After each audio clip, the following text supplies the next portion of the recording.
Bunda, hari ini aku mau tutorial. Sehabis mandi itu biasanya kita tuh sering pijit-pijit ya, buat kenyamanan bayi. Apalagi kalau bayinya sedang batuk pilek. Nah, seperti ini. Kita kasih minyak telon ya. Kayak gini. Kita pijit ya. Seperti ini. Biasanya ini bikin nyaman ke bayi. Ya. Bunda bisa lakuin di rumah kalau bayinya habis mandi ya.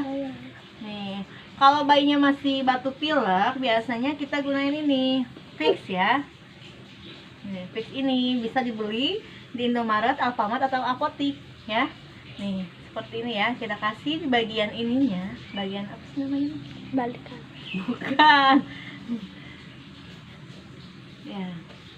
Kemudian bagian leher kita kasih juga, bagian pinggang ya, dan juga bagian kaki. Kakinya jangan lupa dipijit ya Bun, biar bayinya enggak nyeri badan ya deh ya. Iya, sakit badan ya. Nih kayak gini, dia tuh nyaman ya, enak biasanya, seger, tidak perlu keras-keras untuk bayi, cukup lembut ya, tapi teratur Bunda.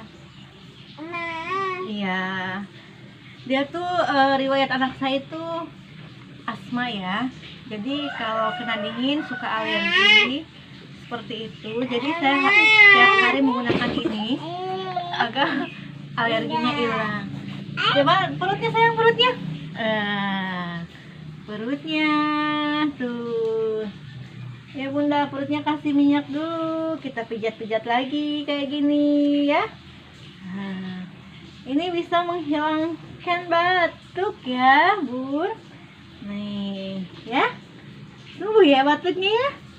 Iya, ini Dede Suci namanya ya. Kita kasih Vicks lagi Bun ya, biar anget, tapi jangan banyak-banyak, cukup tipis-tipis aja kayak gini ya. Aduh, dedenya pengen bangun ya. Iya, hanya gitu aja ya Bun. Jangan lupa subscribe dan loncengnya ya. Dadah, dadah Sisi, dadah. Semoga bermanfaat.